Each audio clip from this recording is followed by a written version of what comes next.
ನೀವೇನಾದ್ರೂ ಇದಕ್ಕೆ ಮುಂಚೆ ರೆಸ್ಟೋರೆಂಟ್ ಬಿಸ್ನೆಸ್ ಏನಾದ್ರು ಸ್ಟಾರ್ಟ್ ಮಾಡ್ಬೇಕು ಅಂದ್ಕೊಂಡಿದ್ದೀರಾ? ಅಂದ್ರೆ ಲೈಕ್ ಈಗ ರೆಂಟ್, ಸ್ಟಾಫು, ಇನ್ವೆಸ್ಟ್ಮೆಂಟ್ ಇದಕ್ಕೆಲ್ಲ ಭಯಪಟ್ಟು ಕೆಲವರು ಹಿಂದೆ ಹಾಕಿರ್ತಾರೆ. ಅಂದ್ರೆ ಅದ್ರಲ್ಲಿ ಪ್ಯಾಷನ್ ಇರುತ್ತೆ ಅವ್ರಿಗೆ.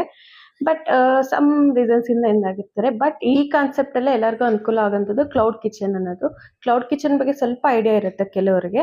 ಅಂದ್ರೆ ಏನು, ವಾಟ್ ಈಸ್ ಕ್ಲೌಡ್ ಕಿಚನ್, ಯಾವ ರೀತಿ ವರ್ಕ್ ಆಗ್ತಿದೆ, ಅಂದ್ರೆ ಯಾವ ಲೊಕೇಶನ್ ಅಲ್ಲಿ ಅದು ಚೆನ್ನಾಗಿ ವರ್ಕ್ ಆಗುತ್ತೆ ಎಲ್ಲಾನು ಈ ವಿಡಿಯೋಲಿ ಹೇಳ್ತೀನಿ. ವಿತ್ ಇನ್ವೆಸ್ಟ್ಮೆಂಟ್ ಎಷ್ಟು ಬೇಕಾಗುತ್ತೆ ಅಂಡ್ ಪ್ರಾಫಿಟ್ಸ್ ಏನಿರುತ್ತೆ ಅನ್ನೋ ರಿಕ್ವೈರ್ಡ್ ಡಾಕ್ಯುಮೆಂಟ್ಸ್ ಏನಿದೆ ಅಂಡ್ ಏನು ಸೇಲ್ ಮಾಡಿದ್ರೆ ನಾವು ಇದರಲ್ಲಿ ಪ್ರಾಫಿಟ್ಸ್ನ ತಗೋಬಹುದು ಅಂಡ್ ಇದು ಯಾರಿಗೆ ಸೂಟ್ ಆಗುತ್ತೆ ಎಲ್ಲ ಅಂಶಗಳನ್ನ ಈ ವಿಡಿಯೋಲಿ ನಾನು ನಿಮಗೆ ತಿಳಿಸ್ಕೊಡ್ತೀನಿ. ಅಂಡ್ ನೆಕ್ಸ್ಟ್ ಫ್ಯೂಚರಲ್ಲಿ ಯಾವಾಗಾದ್ರೂ ಸಾಧ್ಯ ಆದರೆ ನನಗೆ ಒಬ್ರು ಕ್ಲೌಡ್ ಕಿಚನ್ ಮಾಡ್ತಿರೋ ಅಂತ ಫ್ರೆಂಡ್ ಇದ್ದಾರೆ. ಇನ್ ಕೇಸ್ ಅವ್ರ ಪರ್ಮಿಷನ್ ಕೊಟ್ಟರೆ ನಾನು ಒಂದು ಶೂಟ್ ಮಾಡಿ ನಿಮಗೆ ತೋರಿಸ್ತೀನಿ. ಅಂದರೆ ಅವ್ರ ಎಕ್ಸ್ಪೀರಿಯನ್ಸು ಆ್ಯಂಡ್ ಅವ್ರ ಪ್ರಾಫಿಟ್ಸ್ ಯಾವ ರೀತಿ ಇದೆ ಅಥವಾ ಏನಾದರೂ ಲಾಸಸ್ ಇದೆಯಾ, ಈ ರೀತಿ ಎಲ್ಲ ಗ್ರೌಂಡ್ ರಿಯಾಲಿಟಿ ನಾನು ನಿಮ್ಗೆ ತಿಳಿಸ್ಕೊಡ್ತೀನಿ. ಜಸ್ಟ್ ಇವತ್ತಿನ ವಿಡಿಯೋಲಿ brief information about cloud kitchen ಅನ್ನೋದು. ಬಿಸ್ನೆಸ್ ರಿಲೇಟೆಡ್ ಇನ್ಫಾರ್ಮೇಷನ್ಗೋಸ್ಕರ ಈ ಚಾನಲ್ ಸಬ್ಸ್ಕ್ರೈಬ್ ಮಾಡ್ಕೊಂಡು ಫಾಲೋ ಮಾಡ್ತೀರಿ. ಆ್ಯಂಡ್ ನಮ್ಮ ಬಿಸ್ನೆಸ್ ಗೊತ್ತಿದೆ, Meesho and Amazon, Flipkart. So ಅದರ ಬಗ್ಗೆನೂ ನಾನು ಆವಾಗ ವೀಡಿಯೋಸ್ ಹಾಕ್ತಿರ್ತೀನಿ. ಸೊ ಚಾನಲಲ್ಲಿ ಚೆಕ್ ಮಾಡಿ, ಕೆಲವು ವೀಡಿಯೋಸ್ ಇರುತ್ತೆ. ಇವತ್ತಿನ ವಿಡಿಯೋ ಕ್ಲೌಡ್ ಕಿಚನ್ ಬಗ್ಗೆ ಮಾತಾಡೋದಾದರೆ, ಫಸ್ಟ್ ಕ್ಲೌಡ್ ಕಿಚನ್ ಅಂದರೆ ಏನಂತ ತಿಳ್ಕೊಳ್ಳೋಣ. ಅಂದರೆ ಈಗ ನೀವು ಆಲ್ಮೋಸ್ಟ್ ಈಗ ರೆಸ್ಟೋರೆಂಟ್ಸ್ ಆ್ಯಂಡ್ ಹೋಟೆಲ್ಸ್ ಎಲ್ಲ ನೋಡೇ ಇರ್ತೀರಾ. ಅಲ್ಲೆಲ್ಲ ಡೈನಿಂಗ್ ಇರುತ್ತಲ್ಲ, ಅಂದರೆ ಲೈಕ್ ಟೇಬಲ್ಸು, ಚೇರ್ಸು ಈ ಥರ ಇರುತ್ತೆ. ವಾಕ್ ಇನ್ ಕಸ್ಟಮರ್ಸ್ ಯಾರು ಇರ್ತಾರೆ ಅವ್ರು ಬಂದು ಆರ್ಡರ್ ಕೊಡ್ತಾರೆ. ಏನು ಫುಡ್ಡು ಮೆನು ಇರುತ್ತೆ ನಿಮ್ಮದು, ಆರ್ಡರ್ ಕೊಡ್ತಾರೆ, ಅದ್ರ ಅವ್ರಿಗೆ ಫುಡ್ ಸರ್ವ್ ಮಾಡ್ತಾರೆ, ಅದಕ್ಕೆ ಪೇಮೆಂಟ್ ಅಂತ ಮಾಡ್ಬಿಟ್ಟು ಅವರು ಹೋಗ್ತಾರೆ. ಇದು ರೆಗ್ಯುಲರ್ ಆಗಿ ನಡೆಯುವಂಥ ಬಿಸ್ನೆಸ್. ಕ್ಲೌಡ್ ಕಿಚನ್ ಅಂದರೆ ಡೈನಿಂಗ್ ಇರಲ್ಲ. ಅಂದರೆ ಈಗೇನು ಇನ್ಫ್ರಾಸ್ಟ್ರಕ್ಚರ್ಸ್ ಎಲ್ಲ ಏನು ಮಾತಾಡಿದ್ವಿ ಅದೆಲ್ಲ ಇರಲ್ಲ. ಓನ್ಲಿ ಪಾರ್ಸಲ್ಸ್ ಇರುತ್ತೆ. Or online selling and parcels. ಯಾರು in case walk through customers ಯಾರಾದರೂ ಇದ್ದರೆ ಅವರಿಗೆ ನಾವು ಪಾರ್ಸಲ್ ಮಾಡಿ ಕೊಡೋವಂಥದ್ದು. ಇದಿಷ್ಟೇ. ಅಂದರೆ ಟ್ರೆಡಿಷ್ನಲ್ ಆಗಿ ಹೋಟೆಲ್ಸ್ ಆ್ಯಂಡ್ ರೆಸ್ಟೋರೆಂಟ್ಸ್ ಯಾವ ರೀತಿ ರನ್ ಆಗುತ್ತೆ ಆ ಟೈಪ್ ಅಲ್ದಲ್ಲೇ ಪಾರ್ಸಲ್ಸ್ ಆ್ಯಂಡ್ ಆನ್ಲೈನ್ ಆರ್ಡರ್ಸ್ ಮೇಲೆ ಇದು ಡಿಪೆಂಡ್ ಆಗಿರುತ್ತೆ. ಈವನ್ ನೀವು ಮನೆಯಿಂದ ಕೂಡ ಇದನ್ನು ರನ್ ಮಾಡ್ಬೋದು, ಅಥವಾ ಸ್ಮಾಲ್ ಸೆಟಪ್ ಆಫ್ ಕಿಚನ್ನ ನೀವು ಸೆಟ್ ಮಾಡಿಕೊಂಡು ಇದನ್ನು ರನ್ ಮಾಡ್ಬೋದು. ಡಿಪೆಂಡಿಂಗ್ ಆನ್ ಯುವರ್ ಬಜೆಟ್ ಮೇಲೆ ಇದನ್ನು ಪ್ಲ್ಯಾನ್ ಮಾಡ್ಕೋಬೋದು. ಇದು ಯಾಕೆ ಹೈ ಡಿಮ್ಯಾಂಡ್ ಇದೆ ಈಗ ಅಂದರೆ, ಲೋ ಇನ್ವೆಸ್ಟ್ಮೆಂಟ್ ಒಂದು. ಅಂದರೆ ಲೈಕ್ ಈಗ ಇನ್ಫ್ರಾಸ್ಟ್ರಕ್ಚರ್ಸ್ ಎಲ್ಲ ಇದರಲ್ಲಿ ತಗೊಳ್ಳೋ ಹಾಗಿಲ್ಲ. ಸ್ಟಾರ್ಟಿಂಗ್ ಫ್ರಮ್ 30,000ಇಂದನೂ ನೀವು ಈ ಬಿಸ್ನೆಸ್ನ ಸ್ಟಾರ್ಟ್ ಮಾಡ್ಬೋದು. ಆ್ಯಂಡ್ ರೆಂಟ್ ಪೇಮೆಂಟ್ಸ್ ಅದು ಇದು ಆ ಥರ ಯಾವುದೂ ಇರಲ್ಲ. ಆ್ಯಂಡ್ ಈಸಿಯಾಗಿ ಈ ಬಿಸ್ನೆಸ್ನ ಸ್ಕೇಲ್ ಮಾಡ್ಬೋದು ನೀವು. ಸೊ ಈ ಅಡ್ವಾಂಟೇಜಸ್ಸು ಈ ಕ್ಲೌಡ್ ಕಿಚನಲ್ಲಿದೆ. ಆ್ಯಂಡ್ 2026 ಈ ಟ್ರೆಂಡಿಂಗ್ ಅನ್ನೋಂಥ ಅಂಶಗಳೇನಿದೆ ಕ್ಲೌಡ್ ಕಿಚನಲ್ಲಿ ಯಾಕೆ ಜಾಸ್ತಿ ರನ್ ಆಗ್ತಿದೆ ಅಂದರೆ, ಲೈಕ್ ತುಂಬ ಹೆಲ್ತಿ ಫುಡ್ಸ್ ಮೇಲೆ ಕಾನ್ಸಂಟ್ರೇಟ್ ಮಾಡ್ತಿದ್ದಾರೆ ಜನ. ಆ್ಯಂಡ್ ಹೋಮ್ ಸ್ಟೈಲ್ ಮೀಲ್ಸ್ ಮೇಲೆ ಕಾನ್ಸಂಟ್ರೇಟ್ ಮಾಡ್ತಿದ್ದಾರೆ. ಆ್ಯಂಡ್ ಬಜೆಟ್ ಕಾಂಬೋಸ್ ಏನಾದರೂ ಇರುತ್ತಲ್ಲ, ಲೈಕ್ ಇದನ್ನು ಎಲ್ಲ ಮಿಕ್ಸ್ ಮಾಡಿ ಒಂದು ಹೆಲ್ತಿ ಮೀಲ್ ಥರ ಮಾಡೋದು, ಈ ರೀತಿ ಈ ಕಾನ್ಸೆಪ್ಟ್ಸ್ ಮೇಲೆ ತುಂಬ ಅಟ್ರಾಕ್ಟ್ ಆಗ್ತಿದ್ದಾರೆ. ಅಂದರೆ ಲೈಕ್ ಒಂದೇನಾದರೂ ಸ್ಟಾರ್ಟಪ್ ಬಿಸ್ನೆಸ್ ಕೂಡ ಇದ್ರ ಮೇಲೆ ಸ್ಟಾರ್ಟ್ ಆಗಿದೆ, ನೀವು ಅಬ್ಸರ್ವ್ ಮಾಡ್ಬೋದು.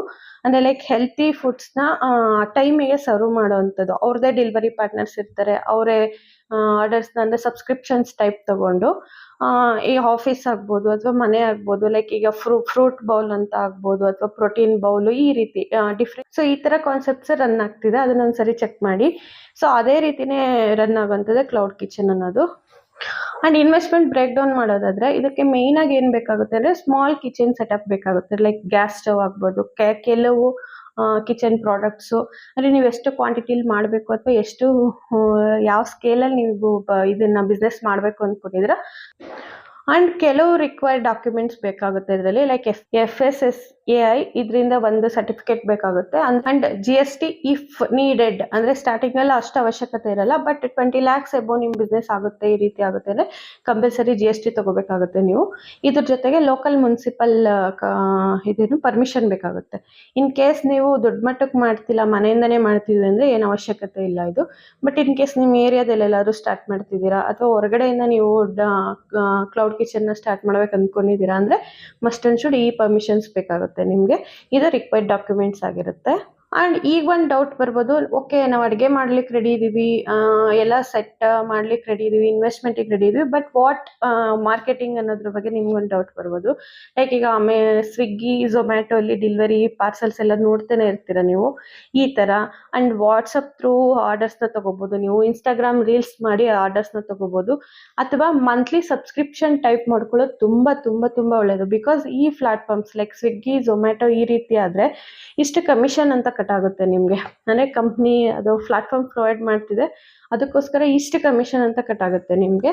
ಬಟ್ ನೀವೇ ಓನ್ ಆಗಿ ನಿಮ್ಮ ಬಿಸ್ನೆಸ್ನ ಸ್ಕೇಲ್ ಮಾಡ್ಕೊಳ್ಳೋದ್ರಿಂದ ನಿಮ್ಗೆ ಆ ಕಮಿಷನ್ ದುಡ್ಡು ಉಳಿಯುತ್ತೆ. ಲೈಕ್ ಈಗ ಹಾಸ್ಟೆಲ್ಸ್ ಇರುತ್ತೆ ಅಥವಾ ಆಫೀಸ್ ಅದೆಲ್ಲ ಇರುತ್ತಲ್ಲ, ಮಂತ್ಲಿ ಸಬ್ಸ್ಕ್ರಿಪ್ಷನ್ ಟೈಪ್. ಅಂದರೆ ಇಷ್ಟಕ್ಕೆ 3000 ಡೈಲಿ ನಾವು ಈ ಟೈಮಿಗೆ ಸರ್ವ್ ಮಾಡ್ತೀವಿ, ಈ ಟೈಮಿಗೆ ಡೆಲಿವರಿ ಕೊಡ್ತೀವಿ, ಈ ರೀತಿ ಸಬ್ಸ್ಕ್ರಿಪ್ಷನ್ಸ್ ತೊಗೋಬೋದು ನೀವು.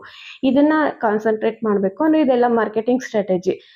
ಇದನ್ನೆಲ್ಲ ಇನ್ಸ್ಟಾಗ್ರಾಮ್ ರೀಲ್ಸಲ್ಲಿ ನೀವು ರನ್ ಮಾಡ್ಬೋದು.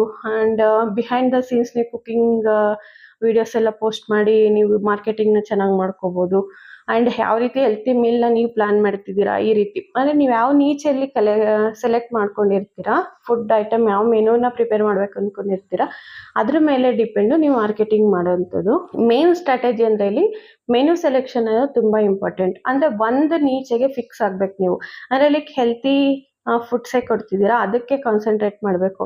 ಓನ್ಲಿ ಒನ್ ಫುಡ್ಗೆ ಕೊಡ್ತೀವಿ, ಲೈಕ್ ಒಂದು ಬಿರಿಯಾನಿ, ಚಿಕನ್ ಬಿರಿಯಾನಿ ಅಂದ್ಕೊಳ್ಳಿ, ಸೇಮ್ ಅದಕ್ಕೆ ಅಷ್ಟೇ ನೀವು ಸೇಲ್ ಮಾಡಬೇಕು. ಅಂದರೆ ಮೆನು ಎಷ್ಟು ಕಡಿಮೆ ಇರುತ್ತೆ ಅಷ್ಟು ನಿಮಗೆ ಕ್ವಾಲಿಟಿ ಆಫ್ ದ ಪ್ರಾಡಕ್ಟ್ಸ್ ಕೊಡಲಿಕ್ಕೆ ಸಾಧ್ಯ ಆಗುತ್ತೆ. ನೀವೇ ಅಂದರೆ ಫುಡ್ ಟೇಸ್ಟ್ ಆಗ್ಬೋದು, ಕ್ವಾಲಿಟಿ ಆಫ್ ದ ಫುಡ್ ಆಗ್ಬೋದು, ತುಂಬ ಚೆನ್ನಾಗಿ ಬರುತ್ತೆ. ಅಂದರೆ ಲೈಕ್ ಅದ್ರ ಮೇಲೆ ನೀವು ಕಾನ್ಸಂಟ್ರೇಟ್ ಮಾಡೋದ್ರಿಂದ, ಅಂದರೆ ಒಂದೇ ಮೆನು ಮೇಲೆ, ಒಂದೇ ಐಟಮ್ಸ್ ಮೇಲೆ ಅಥವಾ ಲಿಮಿಟೆಡ್ ಮೆನು ಮೇಲೆ ಕಾನ್ಸಂಟ್ರೇಟ್ ಮಾಡಿದಾಗ ಇದು ಸ್ಕೇಲ್ ಮಾಡಲಿಕ್ಕೆ ಚೆನ್ನಾಗಿರುತ್ತೆ. ಆ್ಯಂಡ್ ಕ್ವಾಲಿಟಿ ಇಂಪ್ರೂವ್ ಆಗುತ್ತೆ. ದೆನ್ ನಿಮ್ಮ ಬ್ರ್ಯಾಂಡಿಂಗ್ ಇಂಪ್ರೂವ್ ಆಗುತ್ತೆ. ಅಂದರೆ ನಿಮಗೆ ಓಕೆ ಈ cloud kitchen famous for this food ಅನ್ನೋದು ಒಂದು ಬ್ರ್ಯಾಂಡಿಂಗ್ ಅನ್ನೋದು ಕ್ರಿಯೇಟ್ ಆಗುತ್ತೆ. ಸೊ ರಿಪೀಟೆಡ್ ಆರ್ಡರ್ಸು ತುಂಬ ಬರ್ಲಿಕ್ಕೆ ಸ್ಟಾರ್ಟ್ ಆಗುತ್ತೆ ನಿಮಗೆ. ಆ್ಯಂಡ್ ಪ್ರಾಫಿಟ್ ವಿಷಯಕ್ಕೆ ಬರೋದಾದರೆ ಡಿಪೆಂಡಿಂಗ್ ಆನ್ ಆರ್ಡರ್ಸೇ ಇದು ಡಿಪೆಂಡ್ ಆಗುತ್ತೆ. ಅಂದರೆ ನೀವು ಪರ್ ಡೇಗೆ ಎಷ್ಟು ಆರ್ಡರ್ನ ಸರ್ವ್ ಮಾಡ್ತಿದ್ದೀರಾ ಅನ್ನೋದೇ ಇಲ್ಲಿ ಮೇನ್ ಕಾನ್ಸೆಪ್ಟ್ ಆಗಿರುತ್ತೆ. ಆ್ಯಂಡ್ ಕಾಸ್ಟ್ ಪ್ಲಸ್ 30% ಆದರೂ ನಿಮ್ಮ ಮಾರ್ಜಿನ್ ಇಟ್ಕೊಳ್ಳೋದು ಒಳ್ಳೆಯದು. ಬಿಕಾಸ್ ಈಗ 100 ರೂಪೀಸ್ GST ಆಗ್ಬೋದು, ಪ್ಲಾಟ್ಫಾರ್ಮ್ ಫೀಸ್ ಆಗ್ಬೋದು, ಅಂದರೆ ಲೈಕ್ ಸ್ವಿಗ್ಗಿ ಝೊಮ್ಯಾಟೊ ಹೋಗುತ್ತೆ, ಎಲ್ಲ ಖರ್ಚುಗಳು ಹೋಗಿ ಅಂತ ಅಟ್ಲೀಸ್ಟ್ 30% ನಿಮ್ಗೆ ಉಳಿಯೋ ಥರನೇ ನೀವು ಕಾಸ್ಟ್ನ ಅಲ್ಲಿ ಕೊಡಬೇಕಾಗುತ್ತೆ ಇಷ್ಟು ಅಂತ. And another important thing, packaging skills ಗೊತ್ತಿರಬೇಕು. ಆ್ಯಂಡ್ ಅಂದರೆ ಲೀಕೇಜ್ ಆಗೋವಂಥದ್ದು ಆ ಥರ ಏನೂ ಇರಬಾರ್ದು. Neat package first branding impression ಬರೋದು. ಪ್ಯಾಕೇಜಿಂಗ್ ಮೇಲೆ ಕಸ್ಟಮರ್ ಡಿಸೈಡ್ ಮಾಡ್ತಾರೆ ನೀವು ಯಾವ ರೀತಿ ಬಿಸ್ನೆಸ್ ರನ್ ಮಾಡ್ತಿದ್ದೀರಾ ಆ್ಯಂಡ್ ಕ್ವಾಲಿಟಿ ಯಾವ ರೀತಿ ಇರುತ್ತೆ ಅನ್ನೋದು ಫಸ್ಟ್ ಇಂಪ್ರೆಷನ್ ಅಲ್ವಾ ಕಸ್ಟಮರ್ಸ್ಗೆ. ಇವನ್ ಯಾವ ಬಿಸ್ನೆಸ್ಸಲ್ಲಿ ಆಗ್ಬೋದು ಪ್ಯಾಕೇಜಿಂಗ್ ಅನ್ನೋದು ಇಂಪಾರ್ಟೆಂಟು. ದಟ್ಟು ಫುಡ್ ಬಿಸ್ನೆಸ್ ಆಗಿರೋದ್ರಿಂದ ಏನಾದರೂ ಲೀಕೇಜ್ ಪ್ರಾಬ್ಲಮ್ ಇರುತ್ತಲ್ಲ, ಆ ರೀತಿ ಆಗದಲೇ ನಿಮ್ಮ ಪ್ಯಾಕೇಜಿಂಗ್ ಪರ್ಫೆಕ್ಟ್ ಆಗಿರಬೇಕು. ಆ್ಯಂಡ್ ಕಾಮನ್ ಮಿಸ್ಟೇಕ್ಸ್ ಏನು ಮಾಡ್ತಾರೆ ಅಂದರೆ ಇದರಲ್ಲಿ ಟೂ ಮೆನಿ ಐಟಮ್ಸ್ನ ಅಥವಾ ಪದಾರ್ಥಗಳನ್ನ ಇನ್ಕ್ಲೂಡ್ ಮಾಡಿ ಕ್ಲಮ್ಸಿ ಮಾಡ್ಕೊತಾರೆ. ಅಂದರೆ ಆನ್ ಟೈಮ್ಗೆ ಡೆಲಿವರಿ ಮಾಡೋಕ್ಕಾಗದೇ ಇರೋದು, ಈ ರೀತಿ ಪ್ರಾಬ್ಲಮ್ಸ್ ಮಾಡ್ಕೊತಾರೆ. ಬಟ್ ಮೆನುನ ಶಾರ್ಟಾಗಿ ಇಟ್ಕೊಂಡಾಗ ಇದೆಲ್ಲನೂ ಈಸಿಯಾಗಿ ನೀವು ಮಾಡ್ಬೋದು. ಆ್ಯಂಡ್ ಒಬ್ಬರೇ ಕೂಡ ಇದನ್ನು ರನ್ ಮಾಡ್ಬೋದು. ಸಮ್ ಎಕ್ಸ್ಟೆಂಡ್ವರೆಗೂ ಒಬ್ಬರೇ ಇದನ್ನೆಲ್ಲ ಮ್ಯಾನೇಜ್ ಮಾಡ್ಬೋದು. ಟಾರ್ಗೆಟ್ ಡೈಲಿ ಒಂದು 30 ಆರ್ಡರ್ಸ್ ವರೆಗೂ ಡೆಲಿವರಿ ಮಾಡಿದ್ರು ಕೂಡ ನೀವು ಮಂತ್ಲಿ ಏನಿಲ್ಲ ಅಂದರೆ ಒಂದು 35,000 to 40,000 ನೀವು ಅರ್ನ್ ಮಾಡ್ಬೋದು ಇದರಲ್ಲಿ. ಇದನ್ನು ಮನೆಯಿಂದನೇ ಮಾಡೋಕ್ಕೆ ಸಾಧ್ಯ ಆಗುತ್ತೆ. ಸೊ ಯಾರಿಗೆ ಇದ್ರ ಇಂಟ್ರೆಸ್ಟ್ ಇದೆ ಇದ್ರ ಬಗ್ಗೆ ಸ್ವಲ್ಪ ಗಮನ ಕೊಡಿ. ಆ್ಯಂಡ್ ಇದನ್ನು ಯಾವ ರೀತಿ ಮಾಡಬೇಕು ಅಂದರೆ ಡಾಕ್ಯುಮೆಂಟ್ಸ್ ಯಾವ ರೀತಿ ಅಪ್ಲೈ ಮಾಡಬೇಕು, ಎಷ್ಟು ದಿನಕ್ಕೆ ಬರುತ್ತೆ, ಅಥವಾ ಇದನ್ನು ಯಾವ ರೀತಿ ಅಪ್ಲೈ ಮಾಡಬೇಕು, ಅಥವಾ registration process to Zomato, Swiggy ಇದೆಲ್ಲ ಬೇಕು ಅಂದರೆ ನನಗೆ ಕಮೆಂಟ್ ಮಾಡಿ, ನೆಕ್ಸ್ಟ್ ವೀಡಿಯೋಸಲ್ಲಿ ನಾನು ತಿಳಿಸ್ತೀನಿ. And trust me, cloud kitchen ಅನ್ನೋದು ತುಂಬ ಚೆನ್ನಾಗಿ ರನ್ ಆಗ್ತಿರೋ ಬಿಸ್ನೆಸ್ ಈಗ. ಅದರಲ್ಲೂ ಮೆಟ್ರೋಪಾಲಿಟನ್ ಸಿಟೀಸ್ ಲೈಕ್ ಇದು ಸ್ವಿಗ್ಗಿ ಝೊಮ್ಯಾಟೊ ಎಲ್ಲಿ ಜಾಸ್ತಿ ಅವೈಲಬಿಲಿಟಿ ಇರುತ್ತೆ ನೋಡಿ, ಈಗ ಬ್ಯಾಂಗ್ಳೂರ್ ಅಂತ ಏರಿಯಾಸಲ್ಲಿ ತುಂಬ ಬೂಮ್ ಆಗ್ತಿರೋಂಥ ಬಿಸ್ನೆಸ್ ಇದು. ಆ್ಯಂಡ್ ಈವನ್ ತುಂಬ ದೊಡ್ಡ ಬ್ರ್ಯಾಂಡ್ಸು ಕೂಡ ಇದರಿಂದನೇ ಬಿಲ್ಡ್ ಆಗಿದೆ ಎಷ್ಟೊಂದು. ಆ್ಯಂಡ್ ಡೈನಿನ್ ಅನ್ನೋದು ಜಾಸ್ತಿ ಕಡಿಮೆ ಆಗ್ತಿದೆ ಇವಾಗ. ಬಟ್ ಹೋಟೆಲ್ ಇಂಡಸ್ಟ್ರಿ ಅನ್ನೋದು ತುಂಬ ಬೆಳವಣಿಗೆ ಇದೆ. ಆ್ಯಂಡ್ ಅದು ಯಾವಾಗಲೂ ಡಿಮ್ಯಾಂಡೇ ಇರುತ್ತೆ. ಬಟ್ ಅದನ್ನು ಕರೆಕ್ಟ್ ಸ್ಟ್ರಾಟಜಿಯಲ್ಲಿ ವರ್ಕ್ ಮಾಡಿದ್ರೆ ತುಂಬ ಚೆನ್ನಾಗಿ ಪ್ರಾಫಿಟ್ಸ್ ತೊಗೋಬೋದು. So that's it for today. ಇದೇ ರೀತಿ ವೀಡಿಯೋಸ್ಗೋಸ್ಕರ ಈ ಚಾನಲ್ ಸಬ್ಸ್ಕ್ರೈಬ್ ಮಾಡ್ಕೊಂಡು ಫಾಲೋ ಮಾಡ್ತೀವಿ, ಸೊ ದಟ್ ಈ ರೀತಿ ಇನ್ಫಾರ್ಮೇಷನ್ಸ್ ನಿಮಗೆ ಸಿಗ್ತಿರುತ್ತೆ. ನೆಕ್ಸ್ಟ್ ಯಾವ ಬಿಸ್ನೆಸ್ ಬಗ್ಗೆ ಇನ್ಫಾರ್ಮೇಷನ್ ಬೇಕಂತ ಹೇಳಿ ಕಮೆಂಟಲ್ಲಿ ತಿಳಿಸಿ. ನೆಕ್ಸ್ಟ್ ಇದೇ ರೀತಿ ವಿಡಿಯೋ ಜೊತೆ ಮತ್ತೆ ಮೀಟ್ ಆಗೋಣ. Thank you so much.